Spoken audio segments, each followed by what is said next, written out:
Halo Sobat Investor, kembali berjumpa lagi dalam program di editorial yang akan membahas tajuk utama pemberitaan yang tersaji di idxchannel.com dan idxchannel TV bersama saya Heri Kurniawan, Wakil Pemimpin Redaksi idxchannel TV. Sobat Investor, pada tahun ini PT Bursa Efek Indonesia atau BEI tengah bersiap menyambut hajatan besar, yaitu pergantian direksi perseroan seiring bakal berakhirnya periode jabatan direksi saat ini pada Juni 2026 mendatang. Yang menarik, di tengah mulai menghangatnya perbincangan dan diskusi terkait suksesi tersebut, Menteri Keuangan Purbaya Yudi Sadewa juga tak mau ketinggalan untuk menitip harapan terhadap kinerja direksi baru BI ke depan. Harapan tersebut terkait komitmen untuk dapat memberantas praktik goreng-goreng saham yang sejak dulu hampir selalu dikeluhkan oleh pelaku pasar, namun sampai saat ini belum juga mampu untuk ditertibkan. Dalam sebuah pernyataan resminya di gedung BEI beberapa waktu lalu, Purbaya menegaskan bahwa direksi baru BEI yang terpilih wajib mengerti dinamika pasar, berkomitmen untuk terus mengembangkan basis investor retail di pasar saham nasional, serta punya inovasi dan ketegasan untuk dapat membersihkan pasar dari praktik goreng saham. Purbaya bahkan memastikan bahwa pihaknya belum akan memberikan insentif pajak bagi investor pasar modal domestik sebelum para pelaku goreng saham dihukum dan nyah dari lantai perdagangan. Memang pantas Purbaya menjadikan aksi goreng saham sebagai salah satu concernnya di pasar saham. Pasalnya praktik tersebut terbukti sangat merugikan bagi investor retail sehingga dikhawatirkan dapat membuat investor kapok dan justru menjadi backfire bagi pertumbuhan industri pasar modal secara keseluruhan. Bagi yang masih awam, istilah goreng saham dapat diartikan secara sederhana sebagai upaya pihak-pihak tertentu untuk mengatrol harga saham sebuah emiten hingga jauh melebihi value dari fundamental bisnisnya.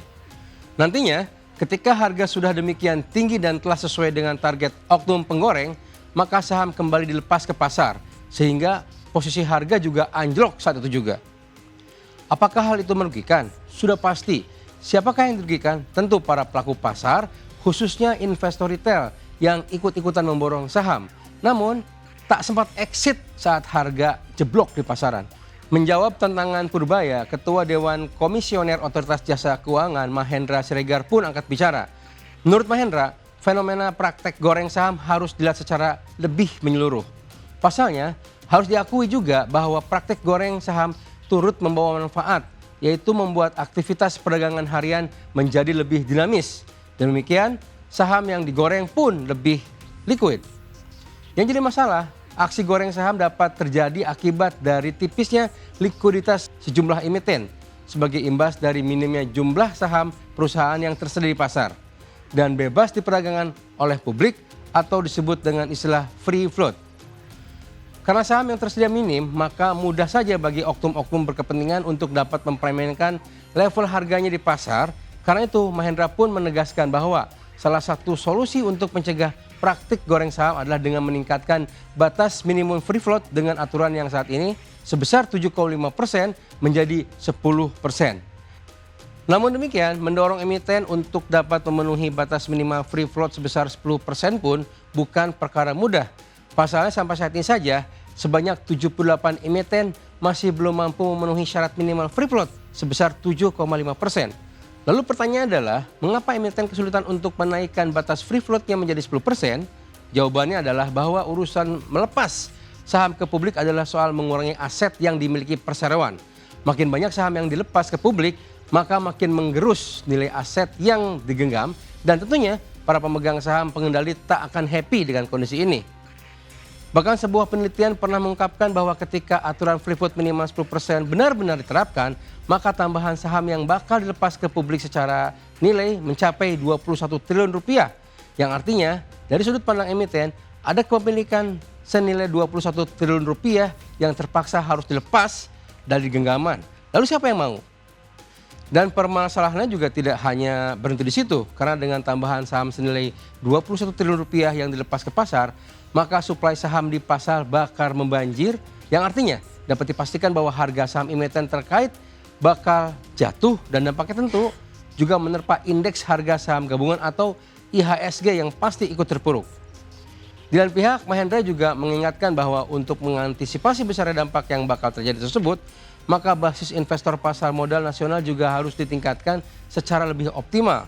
Hal itu menjadi konsekuensi logis yang tidak dapat dihindari agar membanjirnya saham di pasar tadi dapat diserap lebih maksimal oleh pasar. Dan untuk mendorong hal tersebut dalam pandangan Mahendra, hal yang paling ampuh adalah dengan menyediakan insentif perpajakan baik untuk investor maupun bagi emiten yang dapat memenuhi kewajiban minimal free float yang telah ditetapkan. Maka dengan sudut pandang demikian, kita bisa melihat adanya mispersepsi yang terjadi antara Kementerian Keuangan dan OJK. Di satu sisi Perbaya kukuh bersikap bahwa insentif pasar modal tidak akan dikucurkan selama praktik goreng saham masih merajalela. Namun di sisi lain, OJK merasa perlu guyuran insentif untuk dapat dijadikan gula-gula bagi emiten agar mau mengikuti aturan free float. Sehingga diharapkan dapat berujung pada hilangnya praktik goreng saham di lantai perdagangan. Seperti perdebatan soal manakah yang lebih dahulu ayam atau telur, kini OJK dan Kemenq juga terlibat diskusi serupa yang tentunya harus segera dicairkan jalan keluarnya. Mengapa? Agar pasar modal tidak lagi terombang-ambing oleh rencana aturan yang tidak kunjung diterapkan namun sudah membuat pasar jadi gaduh. Dan lebih daripada itu, Kemenq dan OJK serta seluruh ekosistem pasar modal nasional perlu duduk bersama untuk mencari satu suara agar semangat memberantas praktik goreng saham tidak hanya berhenti pada wacana tanpa langkah nyata.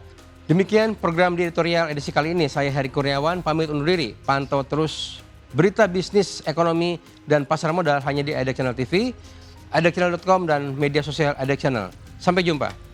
Jangan lupa selalu bahagia.